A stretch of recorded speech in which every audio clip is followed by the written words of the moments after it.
नहीं सकती है।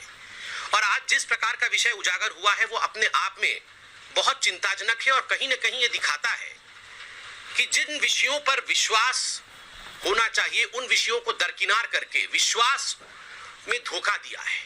जनता विश्वास करके पीएम नेशनल रिलीफ फंड में डोनेशन देती है और जनता के इसी विश्वास पे विश्वासघात करने का काम कांग्रेस पार्टी ने किया है।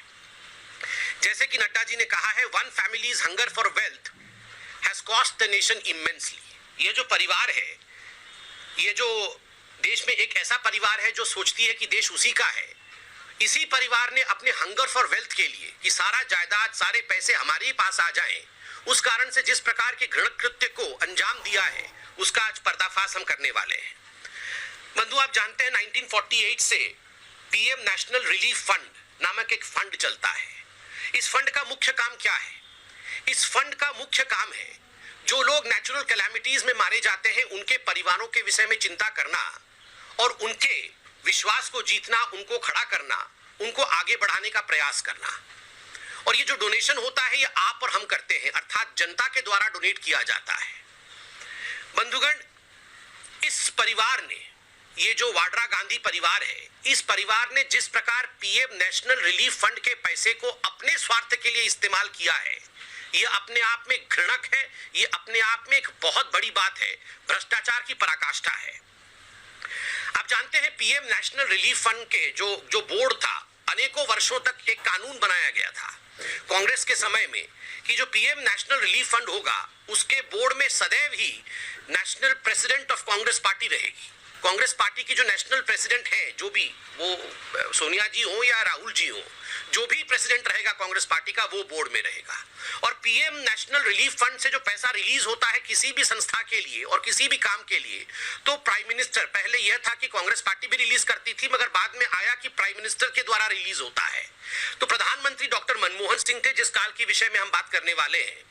आप जानते हैं मनमोहन सिंह तो प्रधानमंत्री केवल नाम मात्र के थे। सुपर पीएम कौन थी ये आप भी जानते हैं। सुपर पीएम वो Sonia Gandhi. She was in the board of the prime minister national relief fund and money was diverted from the prime minister national relief fund to the Rajiv Gandhi foundation.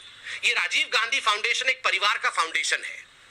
यह राजीव गांधी पूर्व प्रधानमंत्री जी के नाम पे ये परिवार चलाती है। उसके बोर्ड में भी सोनिया गांधी है। She chairs the foundation.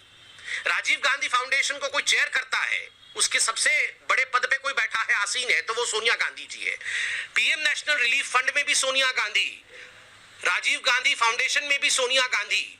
और जिस प्रकार से पीएम नेशनल रिलीफ फंड का पैसा ये डाइवर्ट होके जा रहा है राजीव गांधी फाउंडेशन में, इट स्पीक्स वॉल्यूम्स। ये बहुत कुछ कहता है कि किस प्रकार केवल और केवल ये जो फाउंडेशन बनाई गई थी ये पैसे के आदान प्रदान के लिए, पैसे बनाने के लिए और भ्रष्टाचार का एक माध्यम था। एक शेल कंपनी की तरह ये काम कर रही थी। कल आपने देखा था चीन से पैसा लेना, चीन के एम्बेसी से पैसा लेना, चीन की सरकार से पैसा लेना, और आज ये इतना बड़ा खुलासा है कि पीएम नेशनल रिलीफ फंड से भी राजीव गांधी फाउंडेशन पैसा ले रही थी। और अगर मैं गलत नहीं हूं, आप लोग मुझे ठीक कर देना, जाकिर नायक जो एक आतंकी सरगना के ऊपर, जिसके ऊपर इन्वेस्टिगेशन भी चल रही है, जो अभी देश से भागा हुआ है, उससे भी डोनेशन लिया था कांग्रेस पार्टी ने, शायद इसी फाउंडेशन ने लिया था। और ये पैसे वापस भी करने पड़े थे जब भारतीय जनता पार्टी ने इसका खुलासा किया था। तो आप सोचिए किस प्रकार से कांग्रेस पार्टी कैसे कैसे तंत्र इस्तेमाल करके भ्रष्टाचार को आगे बढ़ावा दे रही थी। बंधुगण, इसमें एक बहुत बड़ा खुलासा है जो भी आपके सामने हम रखने वाले हैं। आपको जान के आश्चर्य होगा कि पीएम नेशनल रिलीफ फंड में भी सोनिया गांधी, राजीव गांधी फाउंडेशन में भी सोनिया गांधी, और जो ऑडिटर होता है पीएम नेशनल रिलीफ फंड का उसमें भी कांग्रेस है। कम से कम ऑडिटर, अगर ये सब घपले हो रहे थे, पकड़ में क्यों नहीं आ रहा था? ये तो आप सवाल पूछेंगे, देश भी सवाल पूछेगा, क्यों पकड़ में नहीं आ रहा था? बंधुओं, इसलिए पकड़ में नहीं आ रहा था क्योंकि ऑडिटर भी परिवार का ही था और ऑडिट कंपनी का नाम था ठाकुर वैद्यनाथन अय्यर कंपनी। ठाकुर वैद्यनाथन अय्यर कंपनी। और इसके जो फाउंडर थे, इसके जो मुख्य व्यक्ति थे, जो मुखिया थे, उनका नाम है, आप सब लिखे और देश याद भी रखे, रामेश्वर ठाकुर। रामेश्वर ठाकुर जी की मैं सीवी पढ़ता हूं। जब से पीएम नेशनल रिलीफ फंड आरंभ हुआ, तब से 2017-18 तक, 2017-18 तक रामेश्वर ठाकुर जी इसको ऑडिट कर रहे थे। आप जानते हैं मित्रों, ये कंपनीज एक्ट कहती है कि पीएम नेशनल रिलीफ फंड का जो ऑडिटर होगा वो प्रत्येक 3 वर्षों में बदलना चाहिए। Every 3 years you have to change the auditor.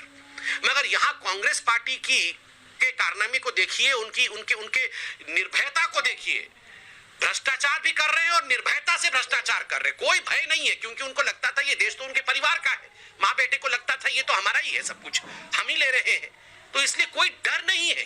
कानून को ताक में रख के नेहरू जी के समय से लेकर राहुल के समय तक ऑडिटर नहीं बदला गया। 3-3 साल में बदलना चाहिए, ये कानून है। ऑडिटर रामेश्वर ठाकुर ही रहे। अब मैं रामेश्वर ठाकुर जी के विषय में बता देता हूं वो कौन थे। रामेश्वर ठाकुर जी का सीवी सुनिए। वो कांग्रेस के पॉलिटिशियन थे। वो कांग्रेस के द्वारा पहली बार मनोनीत हुए राज्यसभा में अप्रैल 1984 टू मार्च 1990। ये जो कालखंड था, कांग्रेस ने उन्हें राज्यसभा भेजा। फिर पुनः उन्हें राज्यसभा भेजा गया कांग्रेस द्वारा अप्रैल 1990 टू मार्च 1996। 2 बार राज्यसभा में गए। उसके बाद union minister of finance, revenue and rural development and parliamentary affairs from June 1991 up to December 1994। सोचिए, ऑडिटर थे वो पीएम नेशनल रिलीफ फंड के, और वो union minister of finance revenue थे। ये सब चल रहा था कांग्रेस के समय में। Appointed to governor of Odisha on 17 November 2004। 2004 में गवर्नर बन गए, ऑडिटर थे तब भी वो। Handled additional charge of governor of Andhra Pradesh from 29th January 2006 to 22nd August 2007. Andhra Pradesh के भी गवर्नर बने। Appointed the 15th governor of Karnataka on 21st August 2007 and governor of Madhya Pradesh from 2009 to 2011. 4 राज्यों के governor बने, राज्यपाल बने, union minister of finance revenue बने, parliamentary affairs minister, 2 बार राज्यसभा। और ये वो व्यक्ति है जिसके अंतर्गत पीएम नेशनल रिलीफ फंड का ऑडिशन रखा हुआ था कि ये ऑडिटर है उसके। और ये क्या कर रहे थे, पीएम नेशनल रिलीफ फंड से माँ बेटे के कहने पर कि इतने पैसे हमें यहां दे दो, राजीव गांधी फाउंडेशन मतलब अपने घर पे, ये ट्रांसफर कर रहे थे। ये इस प्रकार का पूरा कारनामा चल रहा था। This modus operandi is not new. आप जानते हैं नेशनल हेराल्ड केस में, जिसमें माँ बेटे दोनों ही बेल पे बाहर हैं, 5000 करोड़ रुपए का गबन किया था माँ बेटे ने, और इसके कारण किस प्रकार की फटकार उनको कोर्ट से पड़ी थी वो आपने देखा था, और दोनों आज बेल पे बाहर है। ठीक इसी प्रकार का मॉडस ऑपरेंडाई था। जनता के पैसे को जो ट्रस्ट के नाम पे आया है, उस पैसे को माँ बेटे ने अपने परिवार के नाम पे ट्रांसफर किया था, जिसका आज भुगतान है कि दोनों बेल पे बाहर है। आप सोचिए, ठीक उसी प्रकार का मोडस ऑपरेंडाई यहां भी चल रहा है। राजीव गांधी फाउंडेशन में पैसे देश का इस्तेमाल करके जिस प्रकार से ये देश को बेचने का काम माँ बेटे कर रहे हैं, ये मैंने आपके सामने आज उजागर किया है।